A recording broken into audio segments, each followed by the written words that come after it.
A gente segue com liberdade de opinião. Vamos conversar agora com o comentarista político Caio Coppola. Oi, Caio, bem-vindo. Uma ótima tarde para você. Igualmente, Evandro, um prazer tê-lo aqui. Boa tarde para a Rita, boa tarde para o espectador da CNN. Caio, eu quero começar falando sobre essa medida provisória que impõe um novo prazo e diferentes condições à Anvisa para conceder o uso emergencial de vacinas, que precisa ser sancionada pelo presidente Jair Bolsonaro para então ter validade. O projeto, como a gente já viu em relatos dos próprios diretores da agência, incomoda, porque, inclusive, eles já pensam em levar esse caso para o Supremo Tribunal Federal. O principal entrave está relacionado àquele prazo. Atualmente, a Anvisa tem 10 dias para analisar os pedidos. Agora, com a MP, o prazo seria, então, de 5 dias para essa autorização. O presidente Bolsonaro disse à CNN que vai consultar ministros e o corpo técnico do governo para tomar uma decisão. Para a Anvisa, a MP retira o papel técnico da agência, pois não permitiria uma análise em prazo adequado e obrigaria a aprovação dos imunizantes. Lembrando que essa medida provisória facilitaria a entrada de vacinas como a russa Sputnik V e também a indiana Covaxin. Caio, eu quero saber de você qual que é a sua avaliação sobre essa medida provisória e se a decisão de uso emergencial deixaria de ser técnica para ser política. É um tema bastante complexo, né? A pauta da vez, né, Evandro? Então vamos começar aí recapitulando os fatos, né? Então, originalmente, a medida provisória 1003, ela tinha como escopo autorizar a entrada do Brasil naquele consórcio global, o COVAX Facility, né, que é coordenado pela OMS, Organização Mundial da Saúde. Essa é uma iniciativa, né, que ela integra a indústria farmacêutica ao governo aí de mais de 150 países, aí, incluindo os confirmados ou países interessados também, né, e visa o desenvolvimento das vacinas contra o novo vírus e um acesso aí um pouco mais igualitário, né, a esses imunizantes por todas as nações participantes do consórcio. Então, aderir a esse consórcio facilita o acesso a um portfólio de vacinas de diferentes fabricantes em condições negociadas em bloco, portanto, assim, teoricamente mais favoráveis, né? No caso do Brasil, a gente tem algumas vantagens em relação aos outros países. Então, a gente está entre as 10 ou 12 grandes economias do mundo, né? E a gente conta com a 6ª maior população do planeta. Então, é um enorme mercado consumidor. Então, isso já facilita a negociação de acordos comerciais bilaterais vantajosos e diminui a nossa necessidade de recorrer aos organismos multilaterais para a gente ter um lugar privilegiado na fila, vamos dizer assim. Outro ponto, os acordos, né, que foram firmados até agora pelas autoridades brasileiras com os laboratórios internacionais, eles contemplam transferência de tecnologia, o que permite a produção das vacinas no Brasil. Isso via Instituto Butantan e via Fundação Oswaldo Cruz. Assim, a tendência é que o nosso país, ele caminhe para a autossuficiência na vacinação contra a Covid-19 já agora em 2021. E é importante destacar, né, que segundo a Our World in Data, né, que é uma iniciativa ligada aos cientistas da Universidade de Oxford, embora o nosso país ainda seja o 45º em termos proporcionais, o Brasil é hoje o 7º país que mais vacinou no mundo, em termos absolutos. A gente só perde para Estados Unidos, China, Índia e Reino Unido, que a propósito, né, são os países que detêm a tecnologia e a produção, né, dos imunizantes, e Israel e Emirados Árabes. Hoje a gente está contabilizando 3.500.900.000 doses aplicadas. Gente, isso é mais que a Alemanha, é mais que a França, mais que a Itália, mais que a Espanha, mais que Portugal, mais que o Canadá. Na verdade, a gente já vacinou mais do que o dobro da soma de todos os países da América do Sul. Então, isso, sob qualquer aspecto, atesta, né, uma razoável eficiência do Programa Nacional de Imunização em comparação com as demais nações aí pelo mundo afora. E claro que a gente está muito longe do necessário para debelar a pandemia e mais longe ainda do que seria ideal, mas ignorar a relevância dessas estatísticas, sair veiculando para o público um cenário falso de caos, de colapso e de negligência, isso é pura desinformação, geralmente ligada a uma imprensa que parece ter desistido de reconquistar a sua própria credibilidade. Portanto, a situação, embora ela seja séria, ela está sob controle. E o consórcio COVAX Facility, né, o nome técnico, inclusive, é outro, né, Instrumento de Acesso Global a Vacinas Covid-19, é menos uma boia de salvação e muito mais um seguro, é muito mais uma garantia caso as alternativas já negociadas fracassem ou haja atrasos imprevistos por razões alheias à atuação das autoridades nacionais, como pode acontecer e como já aconteceu tanto no caso dos insumos para a vacina da Oxford Fiocruz, como no caso dos insumos para a vacina da Sinovac Butantan. O que também ocorreu na Europa, com as entregas da Pfizer, a gente acompanhou isso.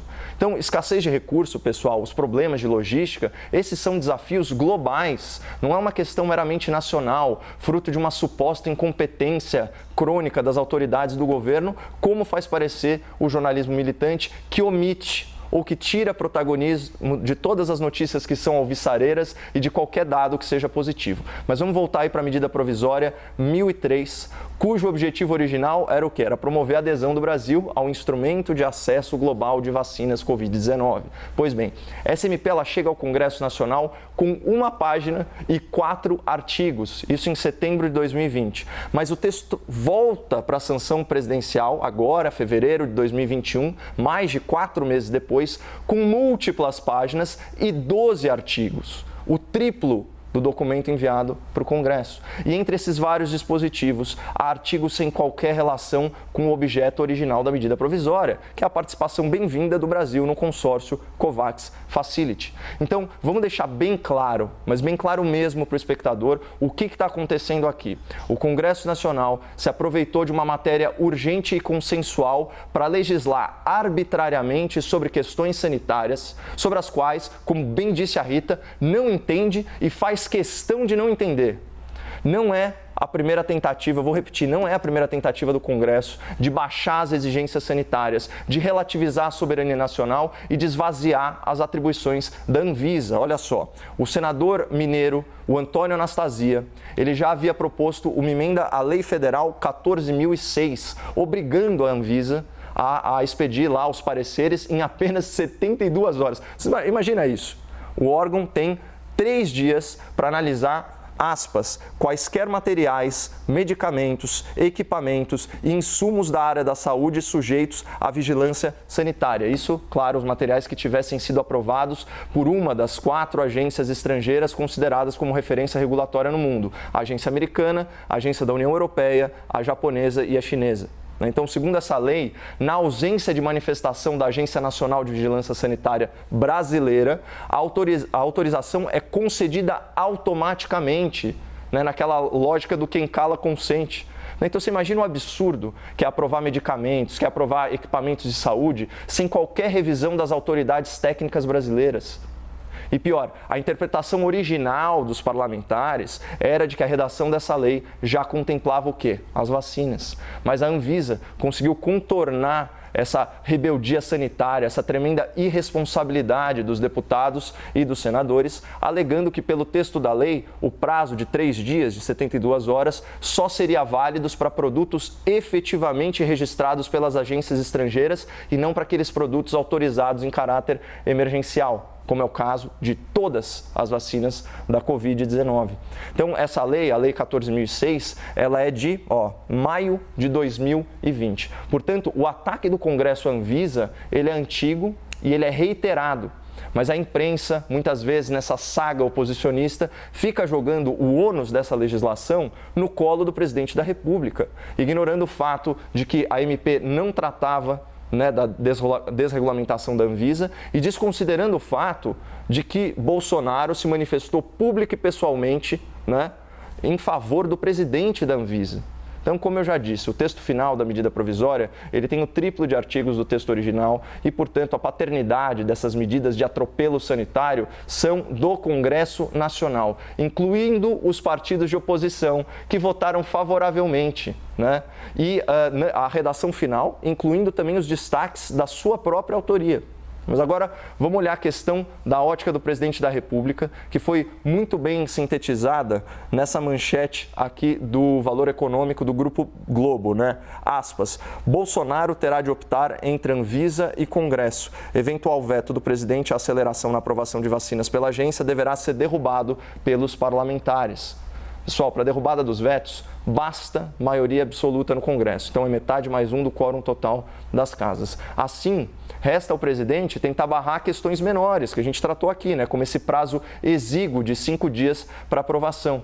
Qualquer coisa além disso vai ser revertida na Câmara, vai ser revertida no Senado, e a narrativa da oposição, seja oposição na política, seja oposição na imprensa, vai ser de que o presidente está sendo um empecilho para vacinação no Brasil. O que seria muito injusto nesse caso específico, mas enfim, uma história muito previsível, né? Então, resta a Anvisa realmente a saída pela porta dos fundos, que é o quê? É judicializar sobre tudo aquilo que ela julgar inviável e que ela julgar perigoso do ponto de vista técnico e sanitário.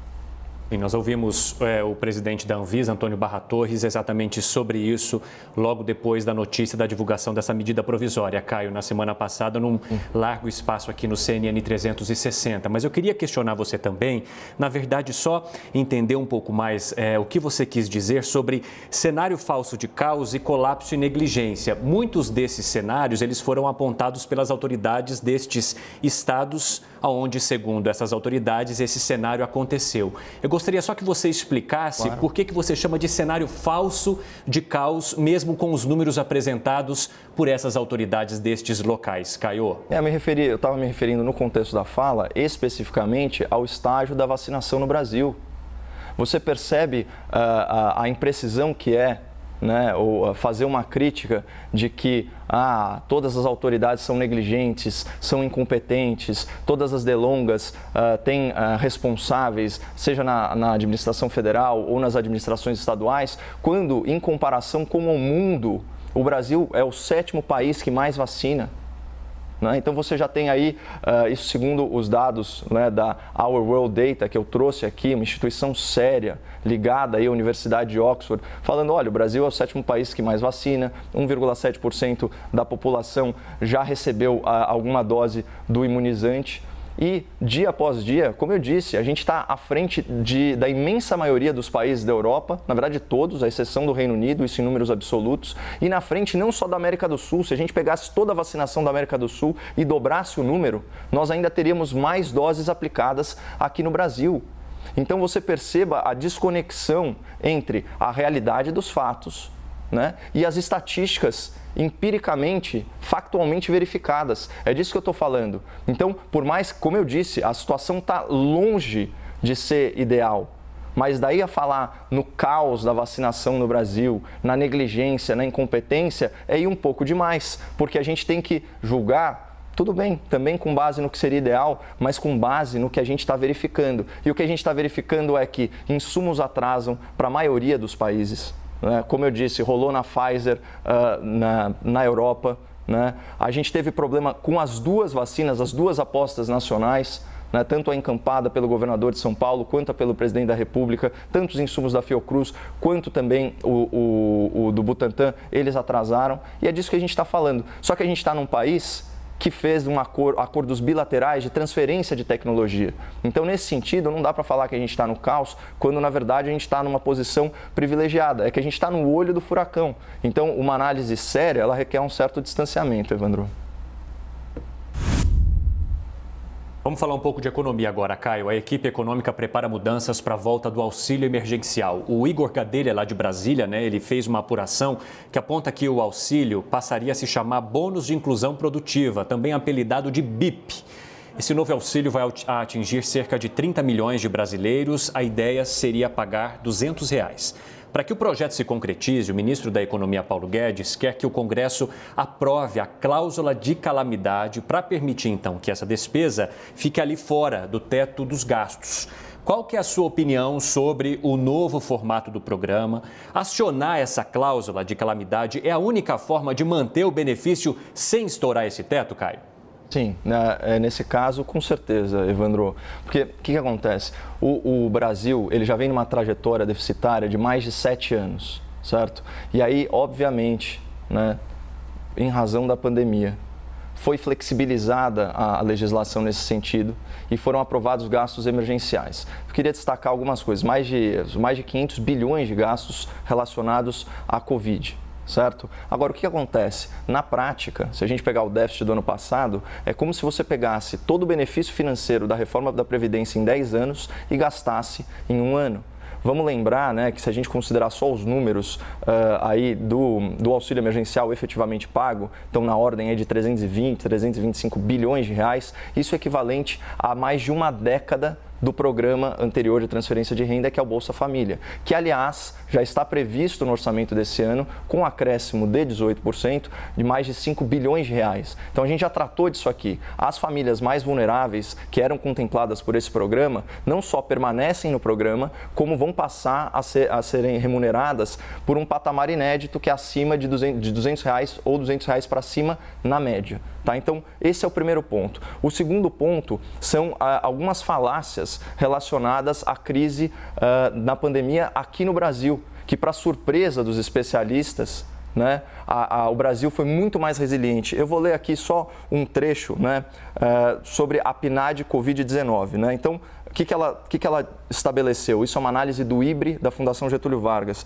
que, de acordo com a PNAD, a faixa dos que vivem com menos de $1,90 por dia, né, considerada de extrema pobreza, caiu de 4,2% para 3,3% de maio para junho desse ano. Então, esses são os dados do meio do ano passado, auge da crise econômica, antes, né, de entrarem as maiores parcelas do auxílio emergencial. E não só isso, já referência à parcela dos que vivem com menos de $5,5 por dia, né, ou na faixa de pobreza, caiu de 23,8% para 21,7%. Se nós juntamos essa informação com as informações do CAGED, de que houve saldo positivo na contratação por carteira assinada no Brasil, a gente está falando mais de 140 mil empregos gerados, né, durante a pandemia, a gente tem um cenário que mostra que a economia já está se recuperando e que, portanto, se você cobrir os beneficiados do Bolsa Família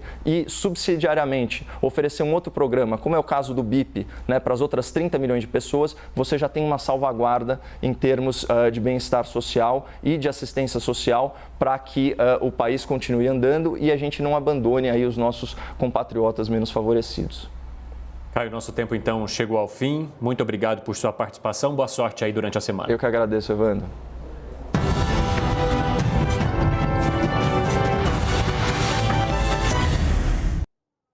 Eu lembro vocês, as opiniões emitidas pelos comentaristas do quadro não refletem necessariamente a posição da CNN.